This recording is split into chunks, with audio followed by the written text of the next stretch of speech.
what is the equation, and the subtitle is writing the equation using complex roots. So by the end of the lesson, you will be able to reverse your thinking to write the equation of a polynomial function given its roots. So far in this chapter, you have studied the attributes of polynomial functions, including how to write the equation of a function given its graph. Now you will reverse your thinking to write the equation of a polynomial function given its roots, even when the roots are not visible on the graph. So in previous lessons, you have focused on real roots of polynomials, which are the x-intercepts of the graph. However, you have seen that the roots of quadratic functions can be real or complex. Compare and contrast what happens with the graphs and equations for the three cases in parts A through C below. So for part A, they want us to sketch the graph of y equals x minus 2 quantity squared minus 4, and what are the roots, okay? So over to the right, this one is going to cross the x-axis right here at 0 and at positive 4. If we take the x minus 2 and FOIL it out, and then subtract the 4, we end up with x squared minus 4x, which factors to x times the quantity x minus 4. So if we set x equal to 0, that's where our 0 comes from. And if we set x minus 4 equal to 0, that's where our 4 comes from.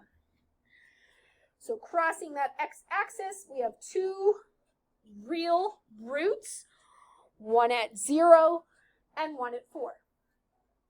Okay. Part B.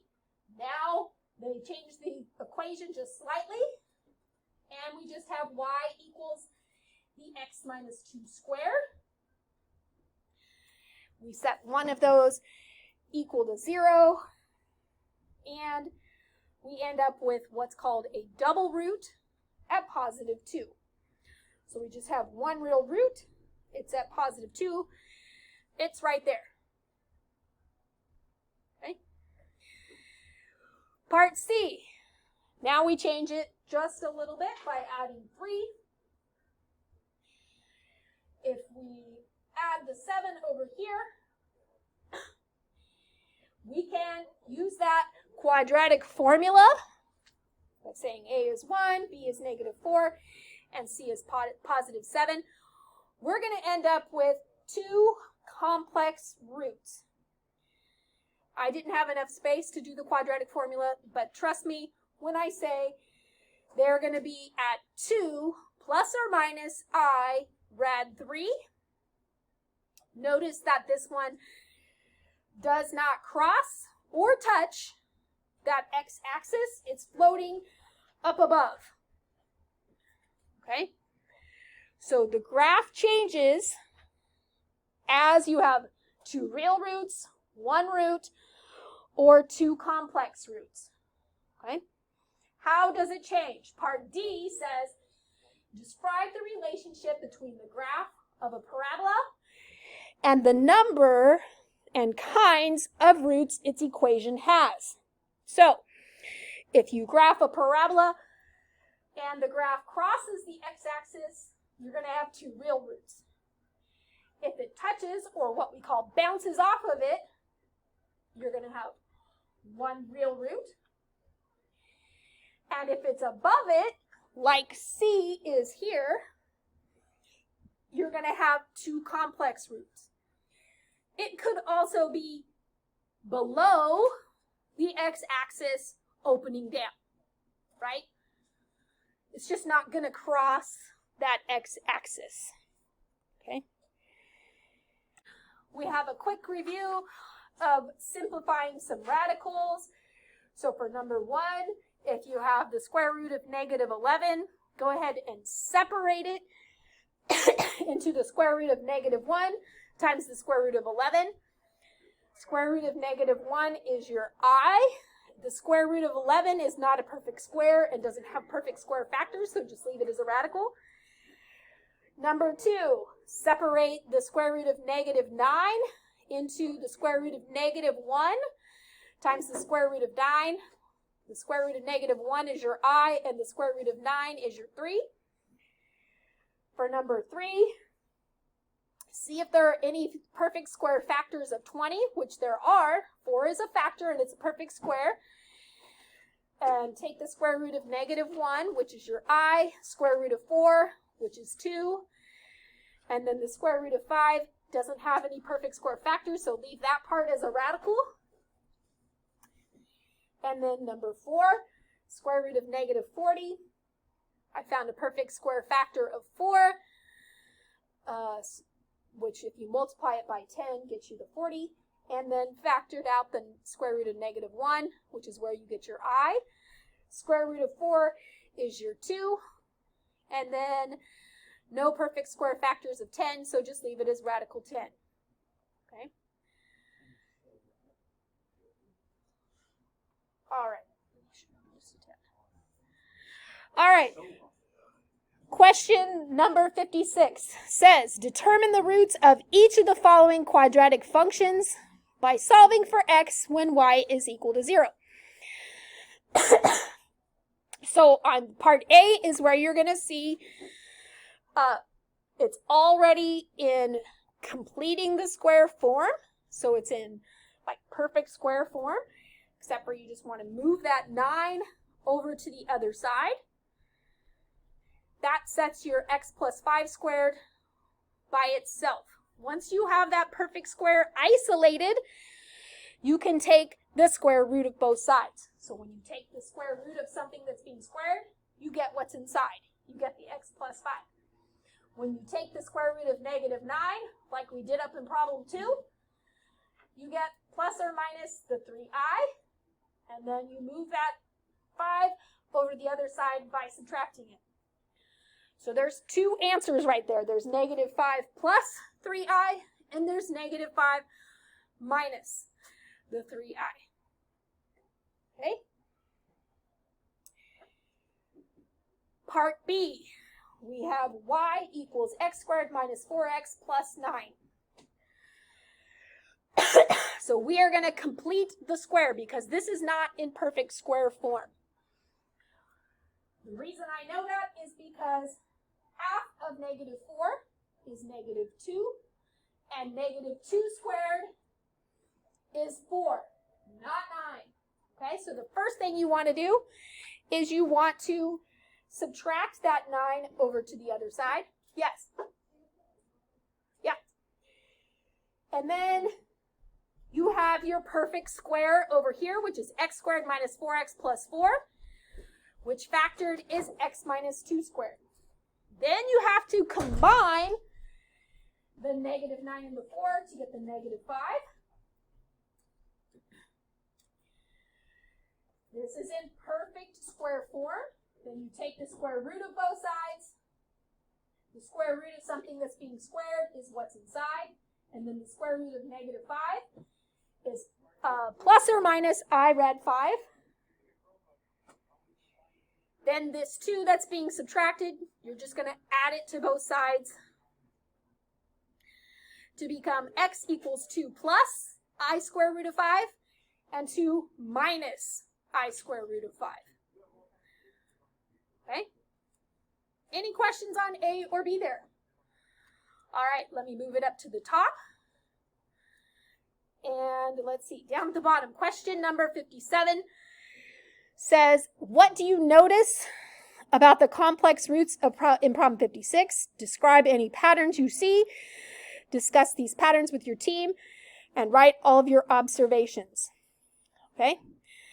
So they're both going to have complex and what we call imaginary roots.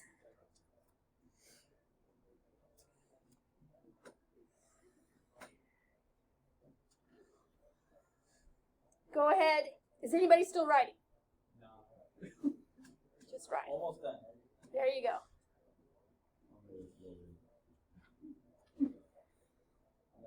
You good? Yep. Okay. All right. This lesson is so long.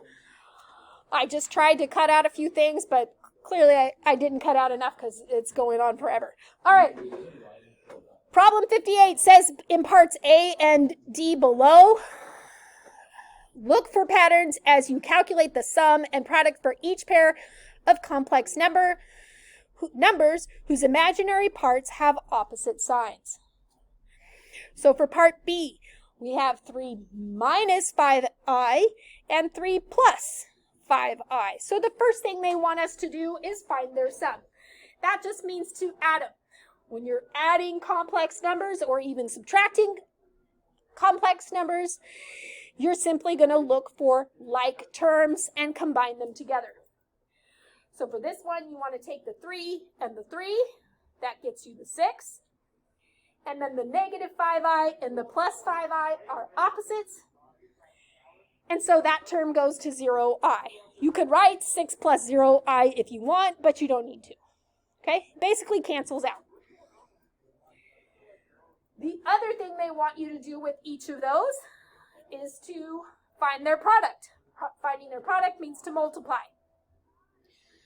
So to multiply these two binomials, we're going to use FOIL, right? FOIL stands for first, so 3 times 3 is 9. Then the O stands for outside, so 3 times 5i is 15i. Then I stands for inside, so negative 5i times 3 is negative 15i. And then last is negative 5i times 5i, which is negative 25i squared. The two middle terms are always going to end up being opposites, and they'll cancel out. And then we can simplify this I squared. I squared has an actual value of negative 1. So we're going to have 9 minus 25 times negative 1. Negative times a negative ends up being positive. So 9 plus 25 is 34. We're going to do the same thing for part D. First, we're going to add them. So the 1 and the 1 combine to get the 2. These two were opposites, so it's just 2. To FOIL them, we multiply 1 times 1 to get the 1. 1 times negative I rad 3. 1 times positive I rad 3. These end up being opposites, and they'll cancel. And then last will be negative I squared times the square root of 9. Square root of 9 is 3. I squared is negative 1. And then negative times negative 1 times 3. A negative minus a negative ends up being plus. So 1 plus 3 is 4. It's a lot of simplifying. All right. These are what we call complex conjugates. If you have a highlighter, you can highlight them. If you don't, just circle it for now. Pairs of complex numbers such as these are called complex conjugates. And then we're just going to write about it in parts E through G. So part E says, what complex number can you multiply 3 plus 2i by to get a real number? So you're going to multiply it by its complex conjugate, which is 3 minus 2i. Then for part F, says what is the complex conjugate of a plus bi? It would be a minus bi. It's just the opposite sign. So if they'd given us the subtraction, you would just say the addition. And then for part G, what happens when you multiply any complex number by its conjugate? You end up getting a squared plus the b squared. So the middle terms end up being opposites, and they're going to cancel out. So question number 59 says each of the 4 pairs of complex conjugates in problem 58 could be roots of a quadratic polynomial. You're going to write the equation of a quadratic function by using each pair of complex conjugates in problem 58 as the roots of the polynomial. Discuss the methods you use for writing the equations. So we only did B and D. So we're only doing B and D right here. So we're going to take the x squared minus the 6x plus 34. You're going to notice that the perfect square of this is going to be half of the negative 6, which is negative 3,